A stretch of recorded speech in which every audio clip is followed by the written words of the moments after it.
So we had a little over 40 applications this year, which is real exciting. So we have a lot of competition. It should be fun. And all 6 colleges are participating with new products and services. So now what? So you're going to build your team. So part of this tonight, if you're looking for new team members, you can potentially meet them here. Attend the workshop series. All the workshops are going to be at this location. And we have the two more workshops next week on Monday and Wednesday. Tonight we're going to be working on research your problem and opportunity, but the next ones will be on your resources and your business model. And you're going to develop your idea plan. I'm going to talk about that a bit later. But essentially that's due March 1st, and that'll be delivered online. And then you're going to develop your rocket pitch. So those go into the finals. They'll end up developing a rocket pitch, and we'll have another workshop for that. So our agenda, so basically the introduction, I'm going to introduce, I think Kevin, you're coming up first. Is that right? Yep. And basically he'll go over what's a good problem, those aspects, have everybody introduce themselves. Then there'll be an activity, brainstorming around the problems. There'll be some team presentations as well. And then we'll talk about next steps toward the end. Are there any questions so far? So I actually had a question earlier where a student said, is tonight about trying to identify a problem, the problems with our solution, or is this something different? Now that was a really interesting question. Nobody's really asked that question before. Tonight is really about understanding if you're solving the right problem for the group that you're trying to help. And that's what you're going to focus on. And when you shake that out, yes, that could potentially be a problem with your solution. It could be a problem with the problem that you've identified. So it was a really interesting question. Let's see.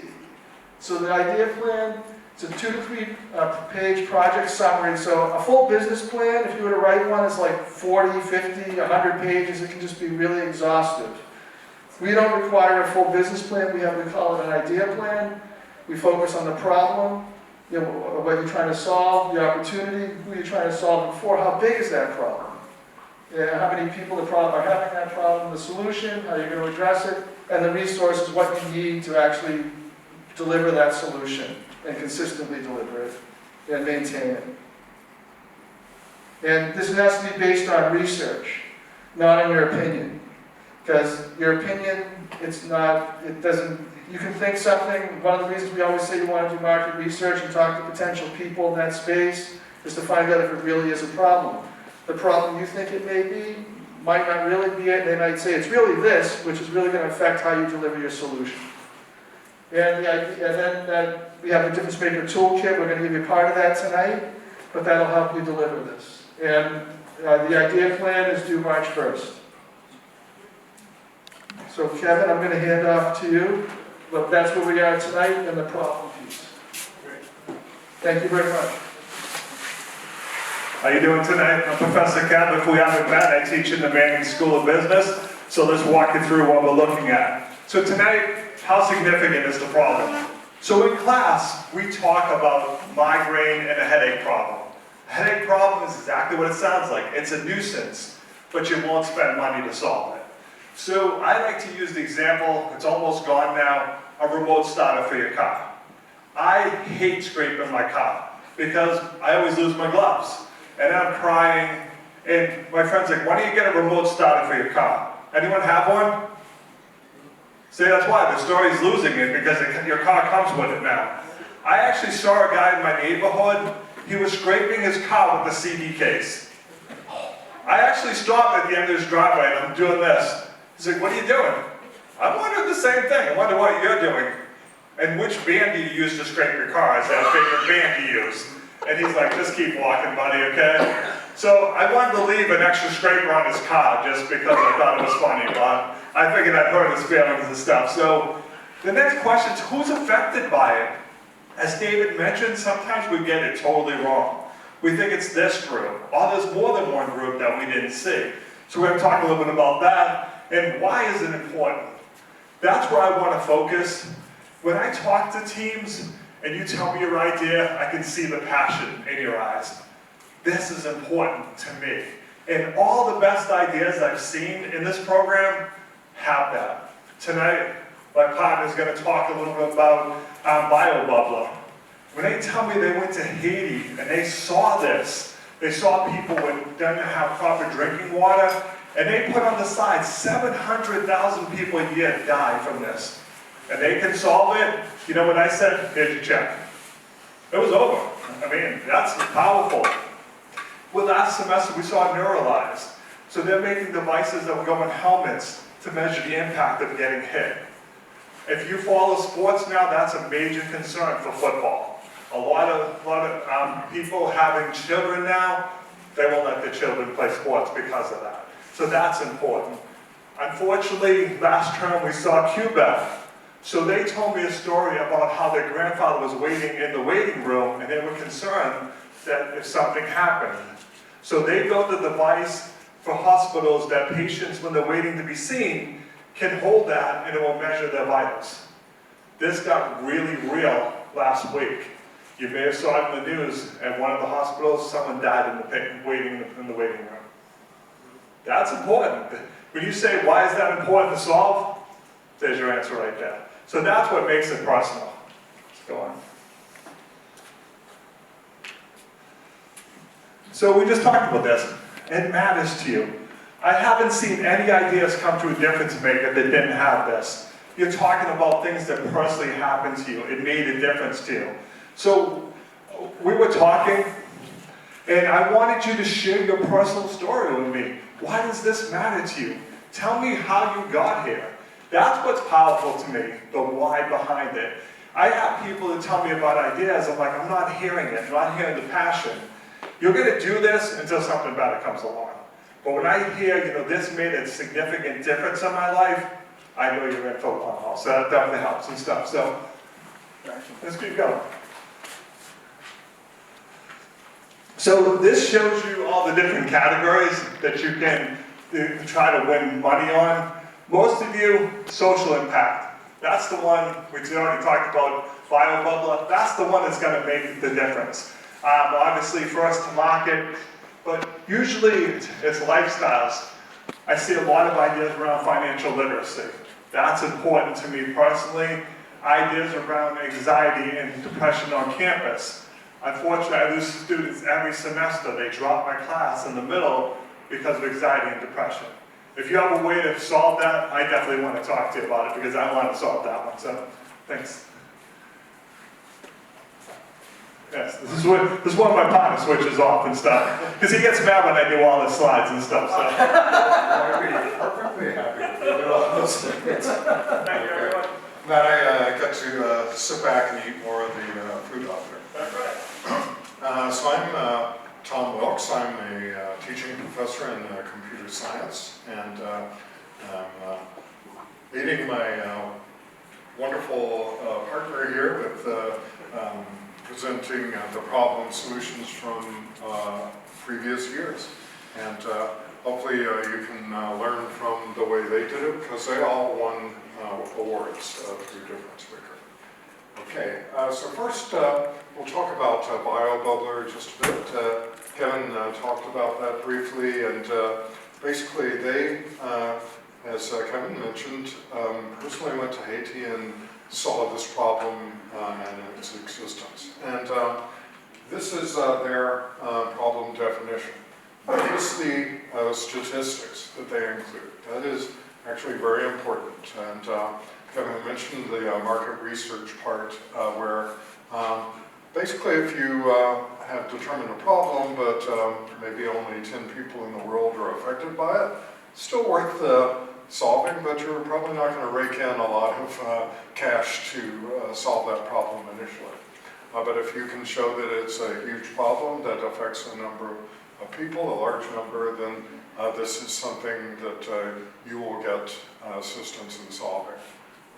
So we've underlined, the statistical aspects here. So after you've defined your problem, you should do the research to show that this is actually a problem that affects a lot of people. And as mentioned before, you need to talk to people who are affected by this problem to make sure you're on the right track. And maybe they will say, well, that's good, but we actually have this problem that is somewhat different from what you just defined, and maybe you can revamp what you were doing for that. Okay, so basically the rule is be specific in the definition of your problem and show the evidence that this is a problem worthwhile solving. Okay, let's go to the next. So next I'm going to talk about Q-Bell. Kevin mentioned that as well, and personal experience about that here locally. And Q-Bell was basically inspired by the fact that in hospitals, nurses and other medical professionals are overwhelmed by alarms that are happening. If you've ever been like in an ICU or even a regular ward within the hospital, you'll know that there's constantly alarms going off everywhere within that. And basically, if you're a patient in there, you're not going to sleep, but the hard problem is it's overwhelming the medical professionals too. And they've observed a lot of problems that come from that, like giving out the wrong drugs to patients and so forth. So the problem was that they wanted to solve was the overwhelming amount of alarms. And we're not talking about solutions here tonight, but they came up with a wonderful solution for that. So David, if you want to show the video. So we're going to see the YouTube video of their pitch to the judges. So about the first minute and a half, 2 minutes is the problem definition, and then we'll stop there because then they go into the solutions. We will be presenting on our product, Q-Bell. I'm Stephanie Wilson, a nursing student. I'm Teresa Fullerton, also a nursing student. And we have Meg Hill and Adriana Kellos, 2 other nursing students. And my name is Jeremy Arzuega. I'm a computer science student. We also have Vivian Chow and Gaga, who also has a business and marketing degree. So by a show of hands, how many of you have ever been to a hospital and felt overwhelmed by the number of lights going off? A few of you, okay. So nurses work in this environment on a daily basis, which puts them at an increased risk for developing alarm fatigue. Alarm fatigue is when someone becomes desensitized to frequent alarms. And we found that nurses who experience this are 3 times more likely to commit an error. So this could be a medication error. It could be the wrong med, the wrong dose, the wrong route, and any of these could potentially be fatal to a patient. Alarm fatigue also decreases reaction time, which in turn affects patient satisfaction. And all of this compromises patient safety, which could also harm the nurse and the facility. So all the nursing students work in hospitals in the area. We conducted our own survey. We asked 68 nurses and aides to take our questionnaire, and we found that the majority of the participants felt like they do experience alarm fatigue. They have problems prioritizing care. They are often overwhelmed and distracted by the call-ins. Right now, the current call-bell system in place is flawed. So this picture on the bottom left is the TV remote, and the red button at the top is how patients call for help. So we believe that this is not user-friendly for all of our patients. It does not help nurses or aides prioritize care. It doesn't tell them what the patient wants, and frankly, it's out-of-date technology. Okay, so we're going to stop now because they have segued into describing the solution. And that's another workshop. Okay. But one thing I wanted you to notice as well, besides the problem description, was that they are an interdisciplinary team. And that is very big with the judges. If you have multiple colleges or departments participating in your project, you get more points for doing that rather than just being solo, for example.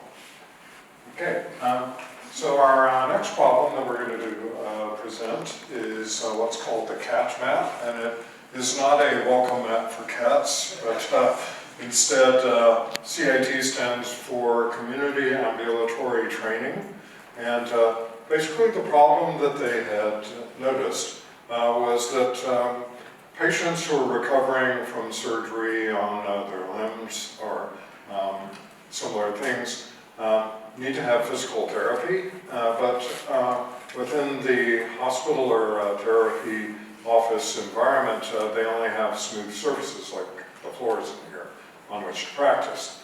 But they will also need to navigate on real uneven terrain like streets or fields and so forth. But taking them outside and having them walk down the street while they're doing their therapy is very dangerous, so not advisable. So having identified that problem, they came up with a solution for it, which you will see them handing out parts of this material during the problem aspect. But let's hear them talk about the solution, or the problem. Alright. Hi everyone, I'm Michelle Malu. And I'm Katie Muse. We're both physical therapy graduate students, and today we're here to talk to you about the Community Ambulation Tool Mat, also known as the CAT-MAT.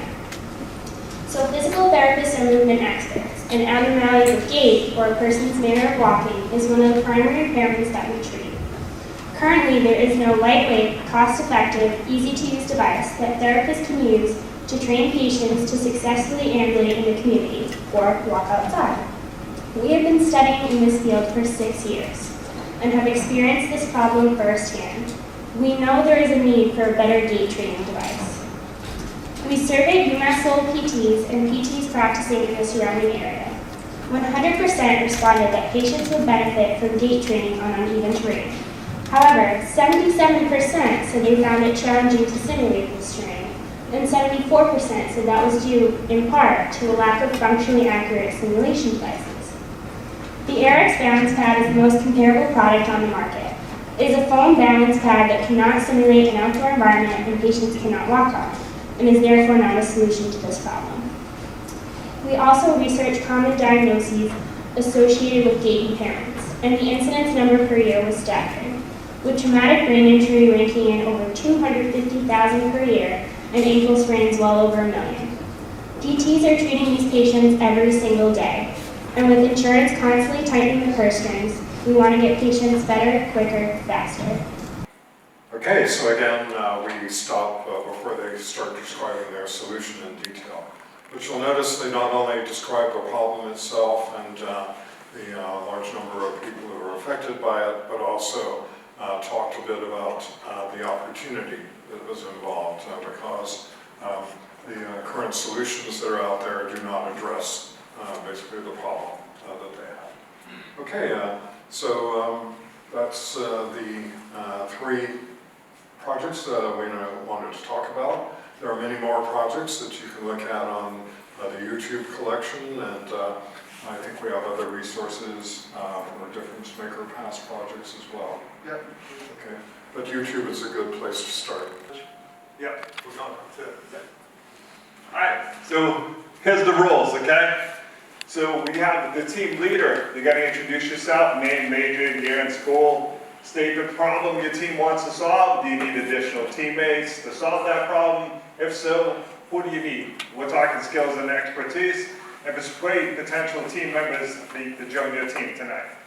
If you're a team member, you just got to introduce yourself and your major.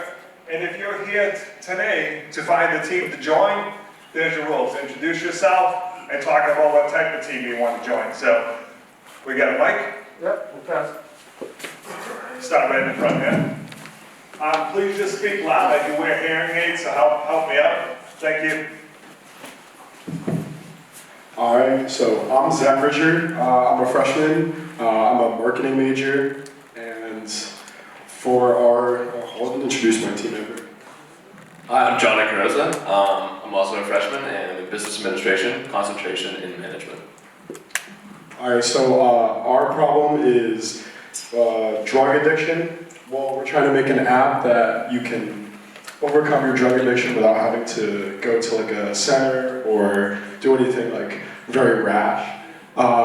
We need a lot of computer engineers, definitely people that can help us make the app, and people that are good at researching, preferably health sciences, biology too, anything like that. Thank you. You're welcome. You're good. That's the mic. Keep going.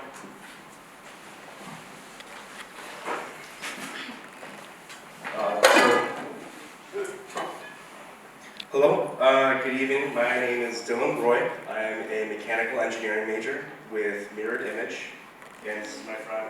And I'm Damon O'Kane, freshman electrical engineer. So for our issue, we have seen, well, personally, we've seen the impact that the oil-based engineering, I guess the impact that, like the oil-forward infrastructure that is set in place right now. We've seen how that has caused a lot of conflict, and we are super for sustainability. So what we're trying to do is capture some of the sunlight that comes off of solar panels, because we're losing so much energy every single day, and with these huge, vast solar fields that helped a lot. But we're gonna keep pushing, try and get more, go green for more. What do you need for team members, bud? For team members, we're looking for, actually not necessarily team members, rather we're looking for informed advisors. So people who are in industry or have connections in industry that we can bounce ideas off of or can give us constructive input. Got it. Cool. Thanks, man. All right. My name is Tyler. I'm a senior computer science student here. I'm the team leader of Software Solutions. We are focusing on the lack of privacy-oriented smart home solutions in the current market. Right now, we're kind of full on teammates. We don't really have any extra spaces open, but if anybody does want to help advise us, like their team, we'd be definitely open for that. Thank you.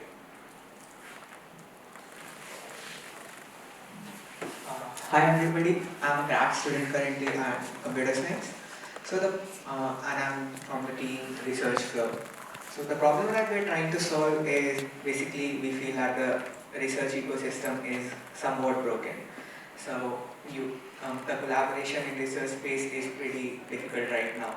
So you have, like, let's say I have a project investigator and I'm working under her, and then we have to communicate using, let's say, Slack, and then we are doing a literature review and annotations over at Notion or Google Doc, which is a pretty hacky solution. They are not meant for it, but we just make it work around.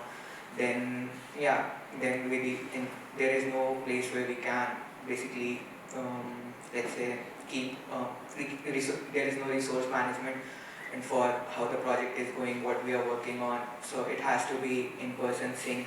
So there is no dedicated software that provides this, tries to fix this particular problem. And it's been like since undergrad we have been, like me and my teammates are outside of college, but we have been like doing research since undergrad, and we have like, it's been 6-7 years and we have been consistently facing the same issues over and over again. No one has come forward to try to fix it. So, okay. Now, do you need any resources before you pass the mic? Just respectfully, please just keep it to 1 minute. We're just trying to get through the room, okay? Thank you. Yeah, we would want to have front-end engineers on our team, so that's what we're looking for. Good. Hi, good evening, guys. My name is Kim from Kim. I'm a sophomore mechanical engineering student. My project is a engineering filter for large bodies of water that their purpose is to kind of cure and mitigate harmful algae blooms. Over the years, data has shown that harmful algae blooms are costing the tourism, fishing, and just general water industry billions of dollars because they have not found an effective solution yet to mitigating those issues. At the moment, we're focused on blue-green algae, which is a really toxic cyanobacteria algae, but we're open to other harmful algae blooms. Skills that I'm looking for, anyone who's kind of well knowledge on engineering processes, a lot of chemical processes and biological processes. I'm also looking into finding people with marketing skills and so on. But yeah, that's that. Okay, I have a question first. So I have like 2 teams. My question is, if you've already established one idea in your initial submission, are you allowed to redirect to something different? So you want to switch your idea potentially in the middle? Second idea, yeah. Yep. Or is that allowed? We're getting an official ruling right now. I would suggest if it's a pivot, that's appropriate. If it's a completely different thing, that I'm not sure. It's a better thing that I didn't know. Is this Okay, it could be a pivot. It's a pivot. All right, I'll do the first thing. So I'm Sandy. I'm the team captain of Zipper Buddy. The problem that I'm solving, major. I'm a liberal arts major. I'm a senior. The problem that my team's solving is that to use a zipper, it requires the use of both hands and full function of both body parts. For people with mobility issues, this is complicated and can create like unnecessary struggle, and people lose independence and have to rely on others. And my solution is to give people back their dignity. We could use additional teammates who are good with like technical writing skills, who can kind of do like back end stuff. Graphs, maybe, things like that. I've been making them all in Adobe, and I feel like there's no more efficient way to do that. I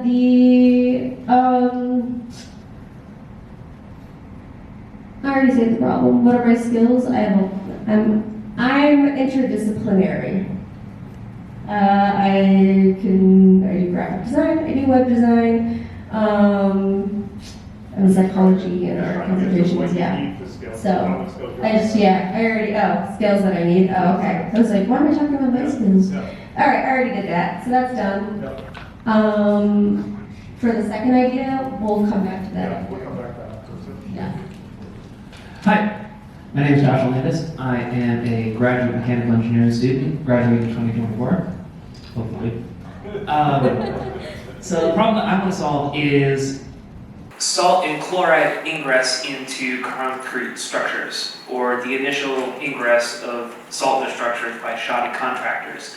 This is such a huge problem that in Turkey last year, about 52,000 people died in the span of a few minutes during the earthquakes in structures that were rated for these specific types of earth movements. A lot of this can be caused by chloride ingression and salt ingression, very much like the ingression that's happening to the roadways and bridges that we have on our street right now that you just crossed. So I wanted to develop a method for testing for this ingress in a cheap and deployable manner, and that's why I invented SparkCell. It is a spark emission spectrometer that I built for radically cheaper than anything else on the market. So I'm looking for people who can take statistical data from spectra that I've taken and be able to display it in a more human usable manner. Somebody who knows Swift really well would be fantastic. And as far as mentors, I'm looking to apply for a very specific civil engineering grant program called Everyday Counts. It's a rapid testing grant program, and I'm looking for assistance for applying to it as an organization rather than an individual. Thank you. So if anyone here knows anything about Enable, we're a club that makes assistive devices primarily for people with upper limb differences. I'm currently the design captain as of last semester. So what I'm doing here is trying to make things a lot cheaper and more accessible for people with these differences. So if you're someone who has a difference, someone who knows how to help with this problem, or engineers in general, I could use your help, but maybe one or two teammates. And as far as what I'm thinking about, the device itself is going to be a kiosk. You'd insert your limb, and it would take a scan. That 3D scan would be sent back to somebody who's a professional, who's going to make sure that the AI-generated negative for the mold is good to go. And then in the mail, you'll receive a prosthetic/assistive device that fits you perfectly. I have my 1 minute, just So I'm Mehmet Boldrick. I'm a PhD candidate in the electrical engineering department. The team that we have for the difference maker is EDUX. So the problem that a lot of students have, and a lot of faculty members definitely know about this problem, is that degree scheduling is manual across universities, and about 67% of students are graduating later than they anticipated. They anticipate to graduate in 4 years and they're graduating in 5 or 6 years. EDUX solves the problem. We suggest classes that students should be taking that are not offered at their host university, whether it's an online class or classes offered at another university, so that students fulfill prerequisites, they fulfill classes on time, so they can graduate and hit that 4-year or under mark. Nice. Thanks, guys. Hi, I'm Alex Barchek. I'm the team leader for RC Instruments. I'm a business major, I'm a senior, and the problem that we're trying to solve is a gap in the market for Twyman Green interferometers. They're used by defense contractors mainly, and they are used to calibrate optics used in satellites. And a lot of the ones that are out there right now, as some of my team members are working in the industry, are not as technologically advanced as they could be, or as versatile as they could be, which causes a lot of money loss. And the industry is expanding, so there's a lot more satellites going up because of the U.S.'s new satellite plan, and there's new startups, especially in Massachusetts. There's a couple that are new contractors that have won bids for government contracts for this type of thing. So the market's expanding, and there's not enough people producing these interferometers for businesses to use. We're looking for maybe one more comp sci person to do some image processing stuff as part of our system, and that's about it. Thank you. I'm David. I'm a plastics grad student. I got my bachelor's here for mechanical. I think I saw Neil, he's also in our group, and my buddy Mason couldn't be here tonight, but he's also in the group. We're looking to solve why a lot of people skip breakfast or just meals in general.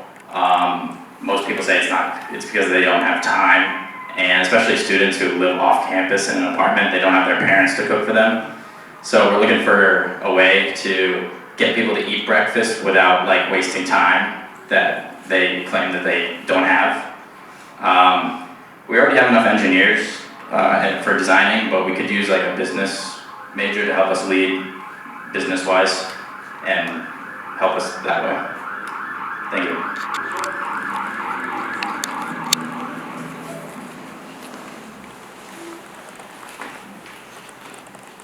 Hi, my name is Hannah Hodzik, and I'm a junior mechanical engineering major.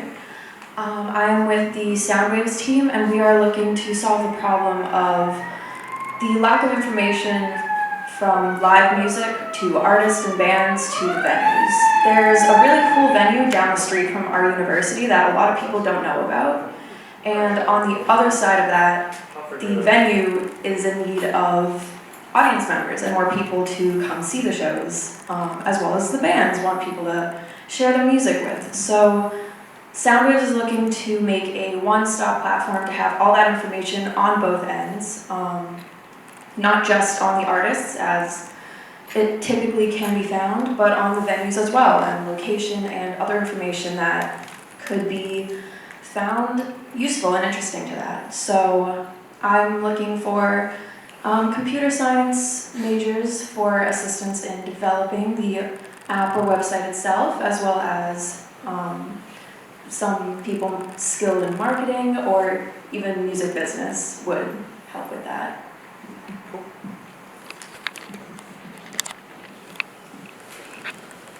Alright, so I'm Alex. I'm a computer science major. I'm a freshman. Good evening, everyone. My name is Jin Mei. I'm a data science major, and I'm a junior currently. And we have one other teammate. She's at Harvard currently for political science. But essentially, who here is currently in debt or student loans? So essentially, our idea of our project is to help solve this issue. So our project is called Finance Your, it's financial literacy. We're basically teaching others on how to.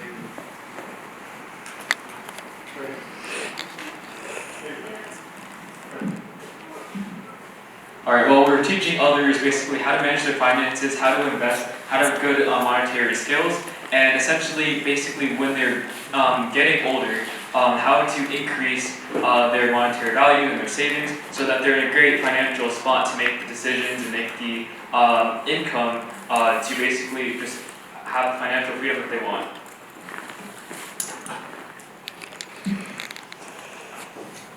Hi, I'm Gavin Alexander. I'm a chemist and I'm a senior here. Basically, the idea I'm trying to solve is the idea of vertical axis wind turbines and their place in the market right now.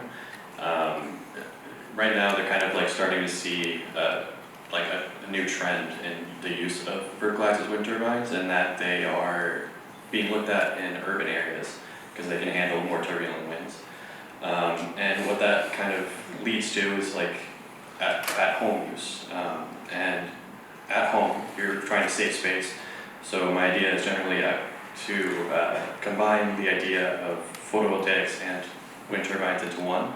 So I want to like make blades that are made using flexible solar cells and package it all into one, so that you have a compact solution that like makes up for the fact that vertical axis isn't always as effective. And yeah, that's basically my idea. I think my team's pretty much full right now, but I would love any advice on this issue. Hello everyone. Sam. We, as an NEA, are developing a patent pending technology with MIT that turns emotions into sounds. Like this has very prominent potential. But the most promising one would be the healthcare. Every one of us has experienced stress at some point. And just imagine this AI can detect your emotion and let you know how you feel. Then play sound in order to reduce your cortisol levels. I'll be looking for marketing personnel and more back-end developers in order to combine these two together. Thank you. We have everybody, what we're going to do now is, before we can give you time to just talk with each other. If there's anybody who thinks that they know people who might want to join a team, if you want to reach out to those teams and say, hey, I know someone, or if there's a team, I think everyone here is on a team already, so there's nothing everyone's searching specifically here. And before we go to our next activity, before we go do that, I'd just like to introduce Diego King, who I mentioned earlier. He's here, and we have another faculty fellow here, John Palmer, from electrical engineering over there. Thank you both for coming and helping out tonight. And I'm going to pass this back over to Kevin. So basically, they can just, you can hear the thing. Spend about 5 minutes just talking with the other teams. Yeah, so like I said, as Dave mentioned, there's nobody here looking for a team tonight, but you all heard the challenges each one of you is facing. So spend a few minutes chatting. Maybe you know somebody can join the team. Maybe you have some advice for each other. So spend a few minutes doing that, okay? Thank you. Okay. All right, just grab your attention again for a sec. So let's just walk you through what we want to do now. So as you can see right here, what we want you to do is work with the people at your table. Use them as a sounding board. Hey, I heard what you're looking for, I heard your idea. Now let's work together to try to help each other advance our ideas, okay? We'll give you some time to work on this.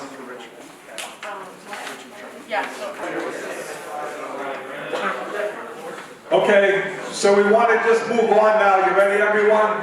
So we added the rest of the slide, as you can see. You're going to take 10 minutes to do the toolkit problem.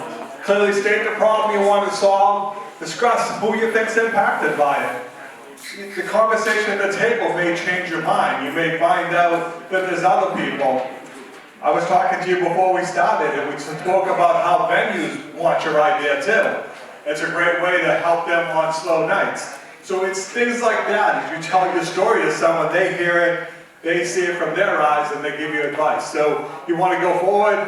How many people? You're going to have to probably look that up. Who's affected by it, and how important is it to solve this problem?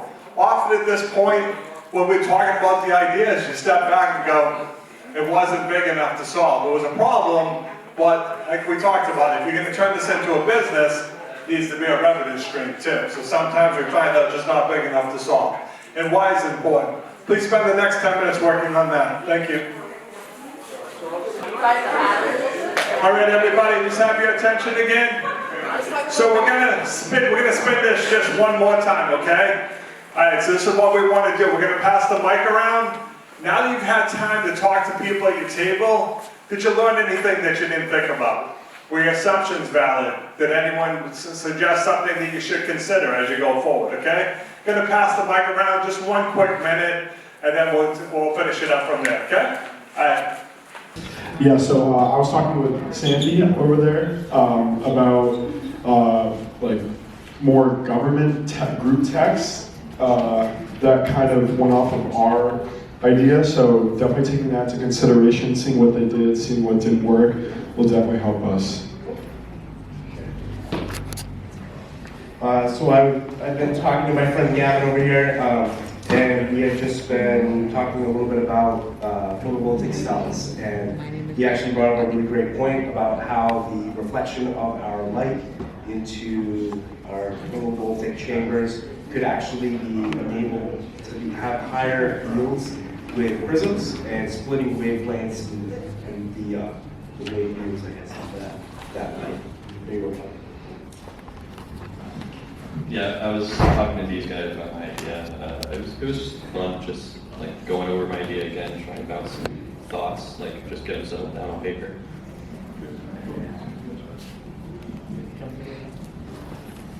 What you learned from talking to the president? I have fun. Whoops.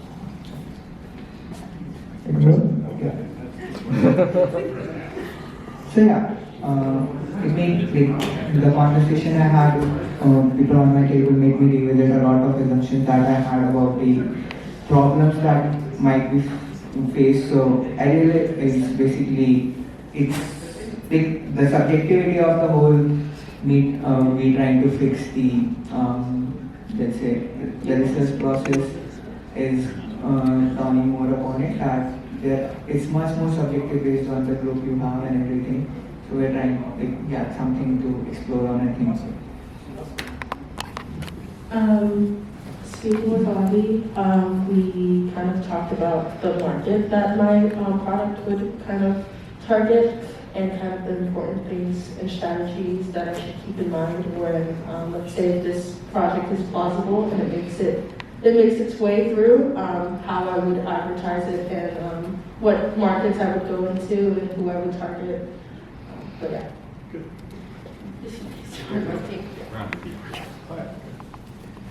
So at this table, we talked about our many problems that we have and our solutions to said problems. We talked a little more in detail about the idea that we kind of tweaked a little bit. So it's not fully solidified quite yet, but we're definitely making some progress there. So it's looking pretty good.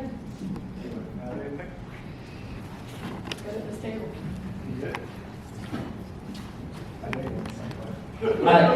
I learned that having a 5 to 10 kilovolt discharge right next to your fingers might be somewhat unsafe. So SparkCell is considering the implementation of a sticker, danger no touch.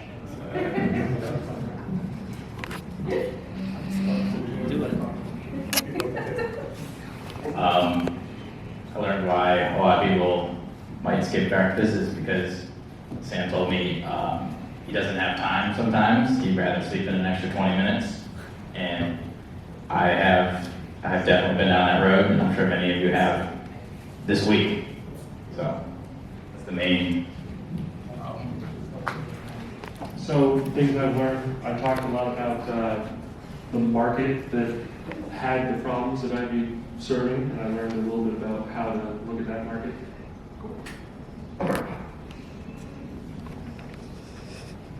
What did you learn from? Investor attractiveness. How to make your company a little more attractive to investors. Discussing with Professor P about the problem that I'm trying to solve, and he brought up a lot of interesting points about redefining the problem statement with the rescheduling and sort of who the service is sort of targeting. So, while discussing with him, I got a lot of points about not only is it a service for students about graduating on time, but it's a university problem as well. Universities want to graduate students in 4 years, so if it's a big enough problem, you need to really redefine how you do it and who exactly you're targeting. So I talked to the people at my table and reached a conclusion that my problem summary / problem statement needed a little bit more refinement and clarity. So I decided that obtaining and maintaining assistive devices is costly.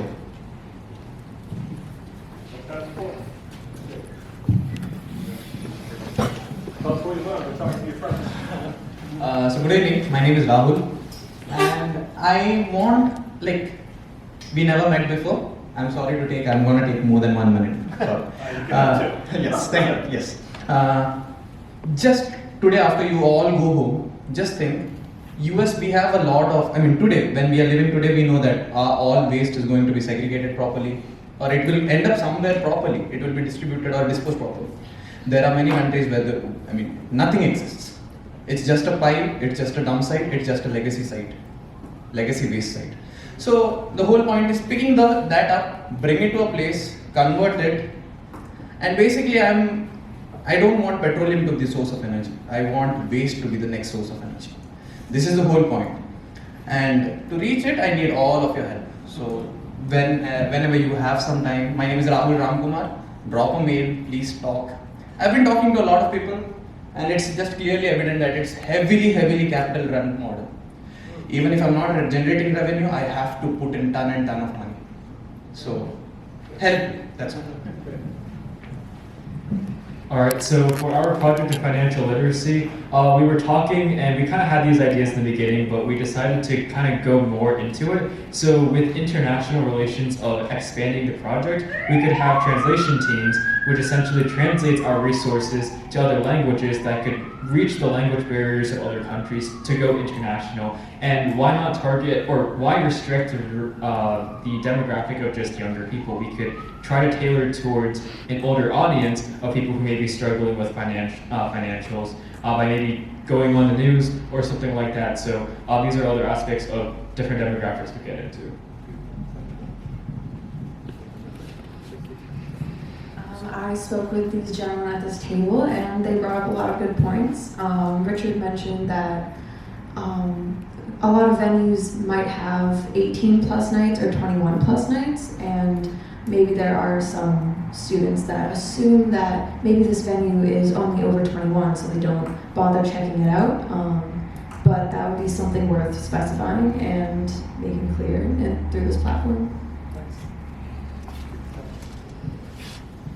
I was talking to everybody at this table about specifically how to reach the people that we want to help with this issue.